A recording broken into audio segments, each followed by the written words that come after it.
ফাংশনটা হচ্ছে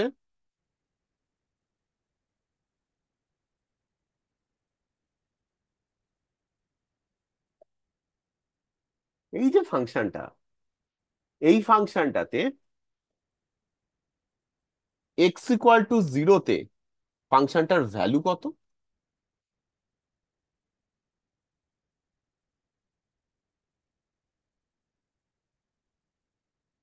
Y is equal to f of x sine of x by x.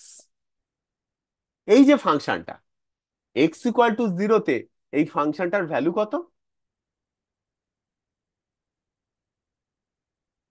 বল, কত value? অন্যরকম হয়ে যাচ্ছে এই একটা জিনিসটা। অদ্ভুত জিনিস হচ্ছে। মানে জিরো বাই আমি জিরো। বার করতে পারছি না, 0/0। ওপরেও জিরো পাচ্ছি, নিচেও জিরো পাচ্ছি।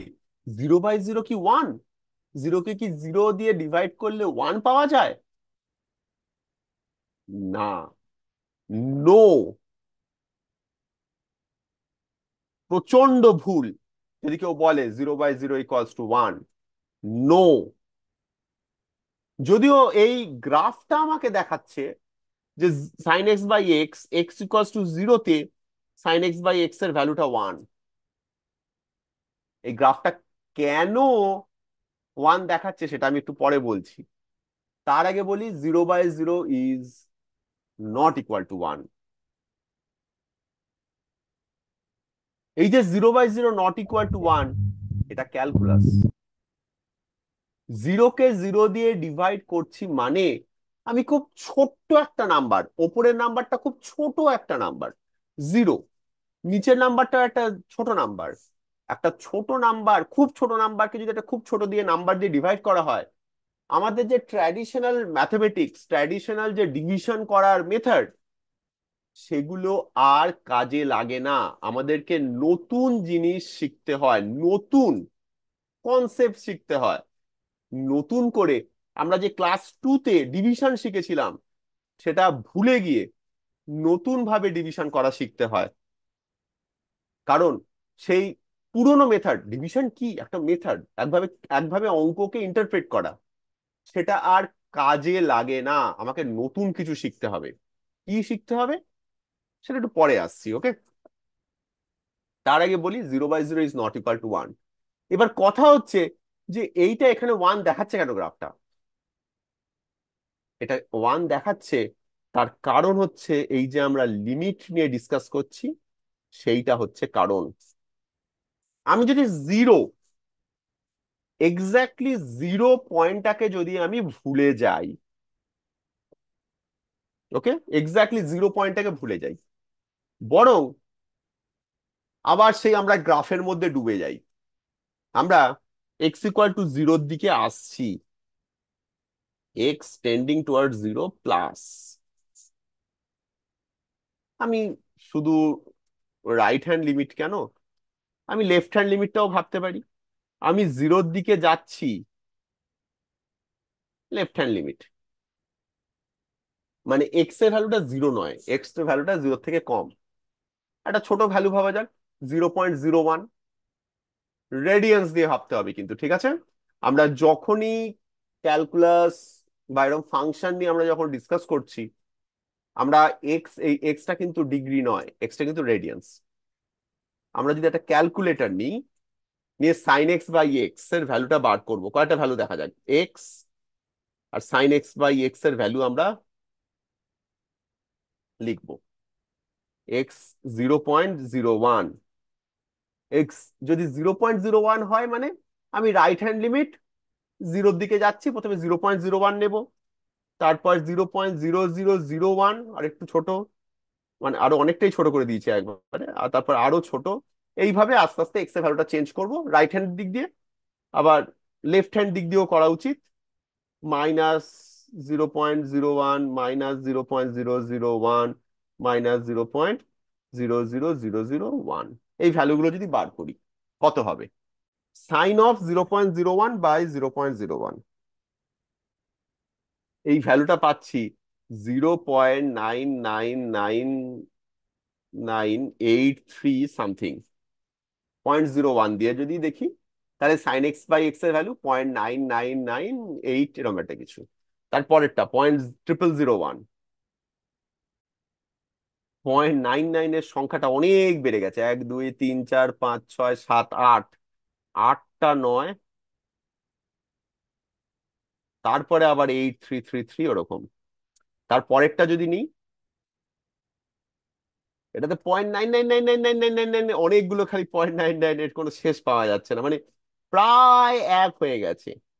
আমি তো আরো ভ্যালুটা জিরোর কাছে নিতে পারি।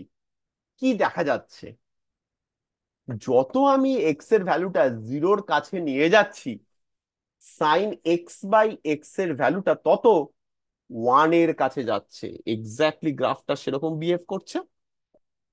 আমি যদি মাইনাস গুলো নিই, সেটা হোমওয়ার্ক থাকুক, তাহলেও দেখতে পাবো ওই ওয়ান এর কাছেই যাবে ভ্যালুটা। কিন্তু এক্স্যাক্টলি যখন জিরো হয়ে যাবে তখন কি হবে? তখন কিন্তু এই ইনডিটারমিনেট ফর্ম, তখন কিন্তু আমি জানি না কি হবে। বাট লিমিট দিয়ে ভাবলে আস্তে আস্তে sine x by x one এর কাছে যাচ্ছে, সেটা লেফট হ্যান্ড লিমিট দিয়েই ভাবি আর রাইট হ্যান্ড লিমিট দিয়েই ভাবি। বোঝা যাচ্ছে? হ্যাঁ। ওকে।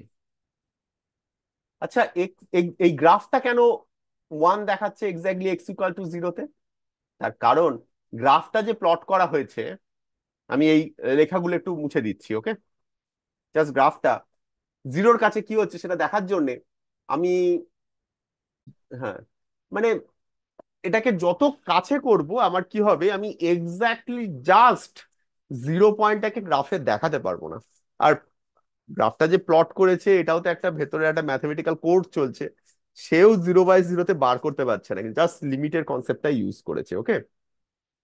যাই হোক, এক্স্যাক্টলি জিরোতে কি হচ্ছে সেইটা নিয়ে আমি নট ইন্টারেস্টেড। আমার বেশি ইন্টারেস্ট হচ্ছে এক্স এর কাছে গিয়ে পৌঁছচ্ছে তখন কি হচ্ছে। এক্স্যাক্টলি জিরোতে কি হচ্ছে সেইটা আমি এখন এই মুহূর্তে ভাবছি না। ঠিক আছে, আমরা দুটো ফাংশন নিয়ে স্টাডি করছিলাম, y is equal to 1/x আর y is equal to sine x by x. দুটোর মধ্যে কিন্তু আমি একটা ফান্ডামেন্টাল ডিফারেন্স দেখেছি। কি? এই ফাংশনটাতে limit x tending towards 0 plus 1/x is not equal to limit x tending towards 0 minus 1/x। আর এক্ষেত্রে আমি কিন্তু উল্টোটা দেখলাম, যে limit x tending towards 0 plus sine x by x is equal to limit x tending towards 0 minus sine x by x, তাই না? যেটা ইকুয়াল টু ওয়ান, তাই না? ওকে।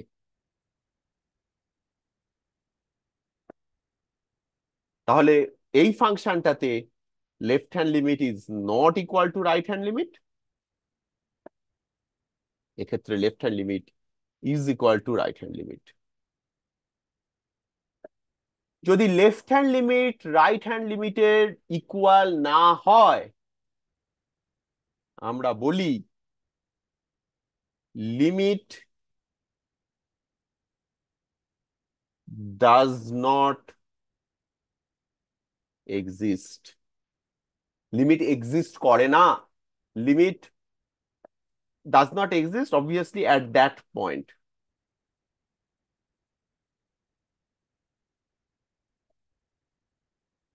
আর যদি লেফট হ্যান্ড লিমিট আর রাইট হ্যান্ড লিমিট ইকুয়াল হয়, limit exists and equal to the value.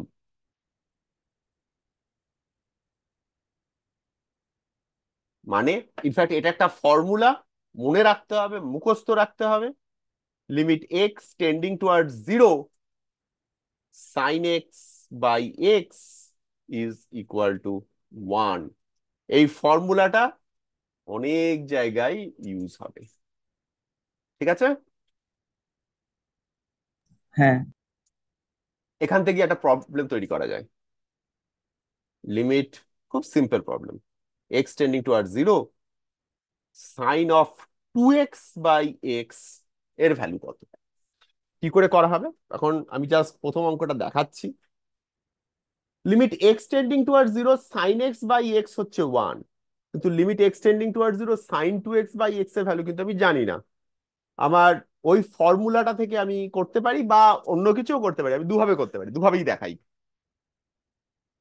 আমি sign 2x কে লিখে ফেলতে পারি 2 sin x cos x by x, হ্যাঁ, compound sine of x plus x, এটাকে লিখে এরকম করে ফেলা যায়, এটা আসবে, এটা ঠিক আছে, এরকম আসবে। এবারে আমি কিন্তু মানে এগুলো অবভিয়াসলি ম্যাথমেটিক্স অনেক বেশি হবে, আমি জাস্ট একটু দেখাচ্ছি। সাইন এক্স বাই এক্স এটাকে আমি একটা নিজস্ব একটা ফাংশন হিসেবে ভাবতে পারি, কস এক্স কে আমি একটা আলাদা ফাংশন হিসেবে ভাবতে পারি। মানে আমি, মানে আমার এখানে ফাংশনটা কি, 2 sin x cos x, আমি এটাকে দুখানা আলাদা ফাংশন বানিয়ে ফেলতে পারি বা তিনখানা আলাদা ফাংশন, এটা করলাম জি এক্স, একটা এইচ অফ এক্স, এগুলো সব আলাদা আলাদা ফাংশন। এই 2 sin x এটা একটা আলাদা ফাংশন বলছি, cos x একটা আলাদা ফাংশন বলছি, এরকম আলাদা আমি করতে পারি। সিমিলারলি এখানে আমি তাহলে লিখতে পারি limit x tending toward zero, sine x by x into limit x tending toward zero 2 cos x। আমি 2 cos x টাকে কেন আলাদা করলাম? কারণ এক্স জিরোতে কস এক্স এর ভ্যালু কত, 1, সেখানে আমার কোনো ডাউট নেই, ওই 0/0 ফর্ম আসছে না এখানে, তাই আমার ডাউটের কোনো জায়গা নেই। তাই আমি কস এক্সটাকে আলাদা করে নিলাম, যেখানে এক্স ইকুয়ালস টু জিরোতে ওর ভ্যালুটা 1। মানে এইবারে ওই 1/x এর গ্রাফটার কথা মনে কর, 2 তে কি হয়েছিল, 2 এর কাছে পৌঁছতে গ্রাফটার ফাংশনটার যা ভ্যালু আর এক্স্যাক্টলি 2 তে যা ভ্যালু দুটোই এক ছিল। তাই কস এক্স এর ক্ষেত্রেও তাই, এক্স টেন্ডিং টুয়ার্ড জিরোতে কস এক্স এর যা ভ্যালু আর এক্স ইকুয়াল টু জিরোতে কস এক্স এর ভ্যালুটা সেম। বোঝা যাচ্ছে কি বলছি? হ্যাঁ, ওকে, এইটার ভ্যালু কত হয়ে যাবে? এটা 1, কারণ আমি এটা ফর্মুলা আমি জানি, আগেই দেখেছি যে x tending toward zero sine x by x হচ্ছে 1। আর এটা কত হবে? এটা হয়ে যাবে 2, তাই ভ্যালুটা আসবে 2। Limit x tending toward zero sine 2x by x হচ্ছে 2। এটাকে একটু অন্যভাবেও ভাবা যায়। আমি এই সাইন 2x বাই এক্স এ এক্স এর ফাংশন না বলে আমি এটাকে যদি 2x এর ফাংশন বানিয়ে দিই, মানে limit x tending toward zero 2 × sin 2x by 2x, এরকম লিখতে পারি আমি। এবারে ধরছি 2x ইকুয়ালস টু একটা অন্য ভেরিয়েবল জেড, তাহলে এক্স যদি জিরোর দিকে টেন্ড করে তাহলে জেড ও জিরোর দিকে টেন্ড করবে। ঠিক আছে, এটা কিন্তু খুব ইম্পর্টেন্ট কনসেপ্ট। এক্স যদি জিরোর দিকে টেন্ড করে, জেড ও জিরোর দিকে টেন্ড করছে, আমি ভেরিয়েবলটা পাল্টে দিচ্ছি। তাহলে আমি এটা কি লিখতে পারি, limit z tending toward zero 2 × sin of z by z. টুটা কনস্ট্যান্ট বাইরে আনতে পারি আমি, ঠিক আছে, কনস্ট্যান্ট গুলোকে বাইরে চলে আনতে পারি, আমার হয়ে গেছে অঙ্ক।